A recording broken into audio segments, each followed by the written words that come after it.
All right, today on the Code Bet Daily, it's just myself and Stats Guy here. What have we got today? Yeah, I'm having a look at a legendary Champions League goal scorer and a early top 8 AFL pick. I'm looking at the common medalist. I give Stats Guy a drive-by about his timeliness of this podcast. It's Code Bet Daily. Check it out. Alrighty, it is Code Bet Daily on Tuesday, the 21st of February. It is episode 55 of the aforementioned Code Bet Daily. I'm your host and supreme overlord of codebet.com.au for the next 2 days, Alex Donnelly. We work for a very good website called CodeBet because that's what we call things by their name.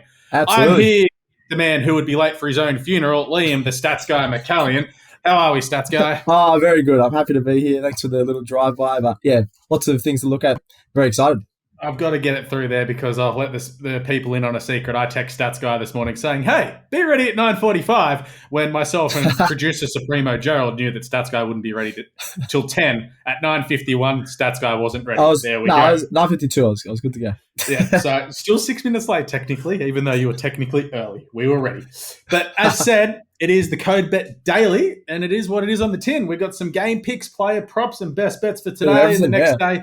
I think one of my bets won't be settled till September, so that's how good I'm going right now. And probably Stats Guy, we're probably going to start looking at some futures in the AFL, which you and we did yesterday, Clementes, Mr. Leadership Retreat himself. So we'll be going through that because absolutely. Rugby League starts in about a month. Apparently the Super Rugby starts this week. That shows what respect is given in the Australian sporting landscape. And the AFL's the trial game starts this Thursday. So let's get around it. What are you looking at today, Stats Guy? Yeah, so I think we're looking at both the same sort of things. Champions League obviously continues this week at the round of 16. We've got some of the biggest teams in the world clashing, which is awesome. And then you've got some AFL. I'm going to have a look at some AFL futures and who's going to make the finals.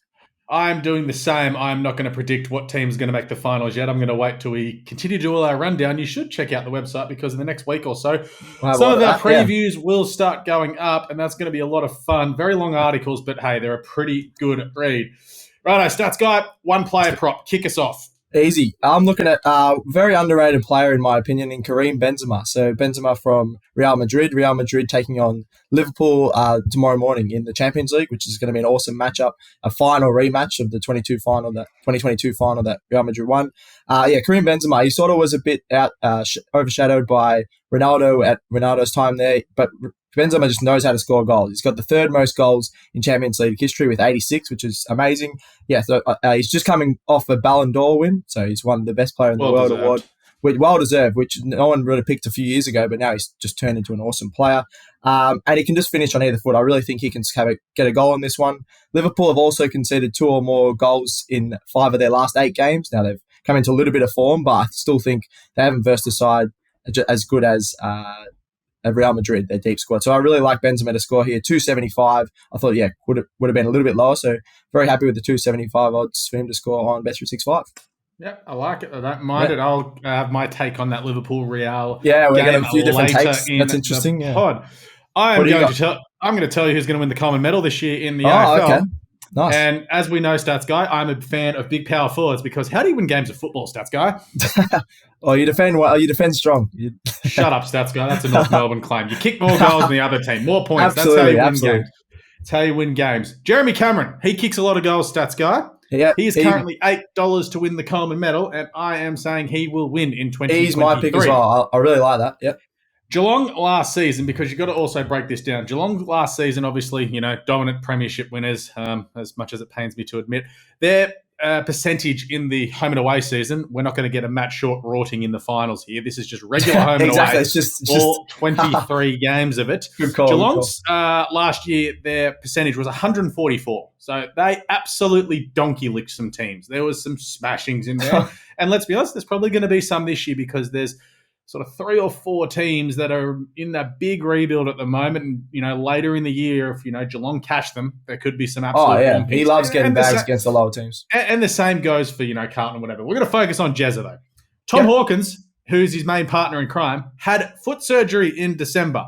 Tom Hawkins is still like $12 to win the Coleman. Now, if you are 38 years old and look like you're 18 like Tom Hawkins, I can't know how old he is, but baby-faced assassin. He's older than he looks. That's had a foot surgery in December. you're not going to rush back into the team. No, I know they you said want to he's play not as rushing him back. many games as possible, but it's also like you're a bit older. You were dominant in the grand final, throwing Tom Hickey all over the joint. You actually threw him into punt road at one stage. Nice.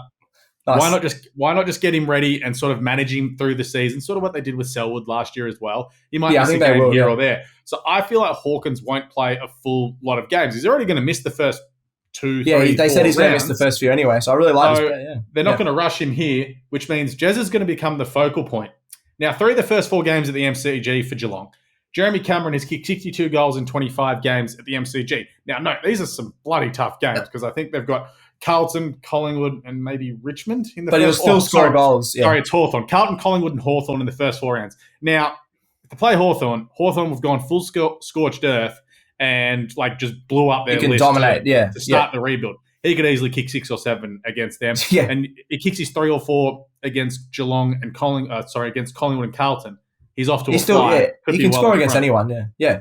No, there's also a game against the Gold Coast Suns thrown in there up at Metricon Stadium. In 16 games against the Gold Coast Suns, he's kicked 63 goals. So that's just, that is nuts. He's got a pretty good record against them. That is nuts. I will freely admit he was probably the best forward in 2022, even though he didn't win the Coleman. He was 5 goals off Charlie Curnow. But I still think he was much better than what Charlie was. If you look towards sort of how he played his role in 2022, did get up the ground a lot. He won't be able to do that so early on in the season, given Tom Hawkins is out. So, Jay Cameron, put 20 goals on the board in the first 5 rounds, please, and try and lead all the way here. I believe he'll win the Coleman, and $8 is a pretty good bet, given that you think that Charlie Cameron will sort of resort to the mean as well as not Charlie Cameron, what's his name? Charlie Curnow. Charlie Cameron will kick a bunch of goals as well. He'll still kick a bunch, but not Coleman, yeah. But there's a lot of players in some of these teams that are going to take goals off each other, which isn't a bad thing. It makes for exciting football. But Cameron being that one-out dominant forward around... They don't have anyone else that kicks goals, Yeah, so I don't mind that at all. $8, get around it, let's go. I like him at that bet as well. Last year, he even played a little bit of midfield and on the wing and stuff, but he won't be able to do that, like you said, for at least the first few rounds. So, yeah, he'll cash in and, I like it. And that could be the thing as well. If he's playing up the field once Tom Hawkins comes back and he's deep, that's when we sort of have a look to see what teams have a very easy go of it. That's where you maybe back a Harry Mackay or a Charlie Curnow to go back-to-back because Carlton have a very, very weak draw for how good they were last year during the season. Yeah, okay. You'll be able to check out our season previews at codebet.com.au coming up soon with our over-under victory guesses. Let's go to your game pick stats, Guy. What have you got? Yeah, we're going head-to-head in this game pick. So we got Real Madrid taking on Liverpool, as I said before, at Anfield, so Liverpool's home game. A final rematch from 2022 where Real Madrid won 1-0. They were a bit lucky. It was a very, very close game the whole way through. But Real Madrid just have loved to play against Liverpool over the last few years. They've beaten them 5 of the last 6 times, and that 6th time was a draw. So they're unbeaten in their last 6 against the Reds. I really like them in this matchup. You got Benzema, who's won multiple Champions Leagues before. They've won 14 in their history, which is the most by 7. They've won 7 more trophies in this, more than anyone else. They're just Champions League specialists. They've got a really deep squad. You're talking about some of the best players in the world. You've got Vinny Jr., Luka Modric, and Benzema all start. And then you've got Asensio and Hazard off the bench. I know Hazard's dropped off a bit, but it's still a really good bench. And so is Asensio, in fairness. Yeah, I was looking at some stats and they were still going all right, but they've just got, I reckon, one of the deepest squads in the world, and I really can't go against Real Madrid here. I think the odds are a bit swayed into Liverpool because it's at their home ground. They've also come into a little bit of form, but the squads they've played are nowhere near as good as Real Madrid. So I really like Real Madrid at $3 in this one. So this makes for great podcasting because I'm tipping Liverpool as my game pick. As you said, obviously Liverpool winless in their last 6 against Real, and also you should note that Real haven't conceded a goal at Anfield in their last 2 trips there, so I forgot about that. Pretty good. I really like him in this one, but you're going the as way. You said, Liverpool have turned it around in the last 2 weeks. They have. They breached the Newcastle wall over the weekend and got 2 goals past Nick Pope before he got sent off. That was funny. Only team to have beaten Newcastle all year. I like the way they've turned around. Yes, it's only Everton, and yes, it's Newcastle. Newcastle are good, but yeah. And the thing is, we said it after Christmas, even though we did for a month there, they're screwed. Liverpool have to resort back to the mean, which means they've got to win these games that they had been losing or drawing because of whatever. It's like Collingwood last year winning all those close games in the AFL. At some time, it evens itself out, and you start winning or losing those games. Liverpool are going to start winning games, and they're going to make a charge. They are in a really good spot at the moment. Gapco, Nunez, and Salah all back in form after being in the wilderness for a little while there. Just the way that the Salah set up the goal for Nunez, the way Gapco finished it, they are flying. Yep. I like the odds, $2.25. You also add in Real Madrid have only won one of their last 7 away games in the Champions League against English teams, and that was against your team, stats guy, Chelsea, last year, when you were actually a good team. Liverpool have won 5 on the bounce in the Champions League. The only loss was to Napoli, who I'm going to touch on later. And Real as well in the La Liga. They've only won 3 of their last 5. I know it's like, it's only 3 of the last 5, but they're second for in a world-class team. 8 points off Barcelona, whereas Liverpool, they're starting to build and build and build. You want to catch them when they're going, when they're starting to build up, not once they've got hot, because this is the chance to make some money on Liverpool. So I like them. $2.25. Liverpool and over 2.5 goals at $3.20 also. Nice. Yeah, I reckon you can make an argument. I know I went Real Madrid, but you can make an argument for either team. It's going to be really close, so definitely get up and watch this one. Exactly. Oh, you'll be asleep. You weren't awake at 7:30 when I texted you this morning. Best bets for today, tomorrow, for you, for the rest of the AFL season. Let's go, stats guy. Yeah, why not? We had a look, James and I, at some yesterday, and we found, there's a bit of value there before the season starts, so why not take a look at it? So I'm looking Fremantle to make the top 8. So they obviously finished 5th last year. I'm surprised that they're $2 odds to make the top 8 this year. I thought they'd be a lot less. They've got I went through their team. Their team is amazing. They have the same team as last year, but they've added some new guns. So you got they lost 2 dudes to North Melbourne, whose names have just slipped my mind. Griffin Logue and Blake. Oh no, who's the other one? No, I can't even remember. But Griffin Logue was the main one they lost. So he's a good centre half back and did a lot of their intercept marking. But you got Luke Ryan and Hayden Young coming through.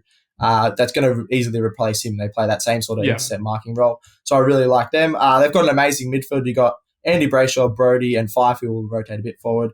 And then you add Jago O'Meara into that, and that's a really good midfield, very, very good. And then you also have Luke Jackson rotating with Sean Darcy in the ruck. They obviously picked up. Well, that's if he plays the ruck. Didn't Luke Jackson say, I want to play as a winger? Did he? So I think anyway, it's just another big guy that's, very skillful, very, very agile for his size. I really like him. So you got him and Sean Darcy, 2 big guys. I think their overall team has gotten better. And the odds are predicted them to be lower. So I was a bit surprised by that. I think the odds are sort of saying they're just on that 8th spot, and they finished 5th last year. They've got a 70% win record at Optus Stadium, their home ground last few years. I think they're going to be almost unbeaten at home. They're very, very good at home. That is aggressive. That is a very aggressive take. Almost unbeaten. I think they'll only lose. I haven't looked at their record yet, to be honest, but I reckon they can win. They can beat almost any team at home because they've just really good play really well. They know the conditions. I really like Freo top 8, $2. I was surprised it wasn't a bit lower. I don't mind it. Yeah. I've got it. I'm going to wait for a couple of trial games before I come out with my really aggressive take for a certain team in the AFL for this season. Oh, okay. Just watch this space. I got to see if there's a decent bet about it because I haven't actually looked into the odds. But some of the odds are slowly coming out. Yeah. As soon as last season finished, and I saw sort of how some teams. Can you even give us a sneak peek on which team? Or they're a team that played in the finals last year, and I'm saying they're absolutely no chance to make the top 8. I think they are rubbish. Oh, okay, interesting. Yeah. Now, also with Fremantle, before you go on. The worry for Freo is where they're going to get a lot of their goals from. Obviously, they weren't a high-scoring team last year, and Lob has nicked off to the Western Bulldogs. So I don't mind. I think Luke Jackson came, but their midfield has gotten stronger, and if you have an injury-free Nat Fyfe just playing at centre half forward, he can get goals. Yeah, that's the thing. They need a few of those guys to not get injured. If they don't, then they can even push for top 6 like they did last year. Yeah, I think that race for between 6th and 11th and 12th this season. It's going to be insane. It's going to be awesome. We're set up for one of the best seasons of AFL in recent memory. I agree, yeah. But anyway, my best bet's tomorrow, so I'm not making people wait. It's in the Champions League, it's Napoli. I mentioned earlier I love Napoli, only team to knock off Liverpool this season.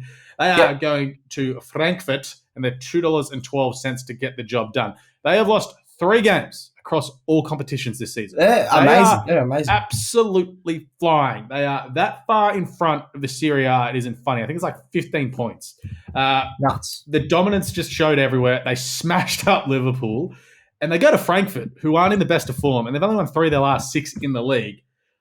I think Napoli will just smack them. And I also think Napoli are an awesome bet to win the tournament at $11 because the thing is, I was thinking that the other day. They're that far in front in the league. It doesn't matter if they drop a game or draw a game here and there in the league. They can, they're that close to having it sewn up. They can just focus on the Champions League. $11 because it's Napoli and it's not, a Milan, a Juventus, a PSG. That is a great bet. If they are a bigger club, they dead set be $6.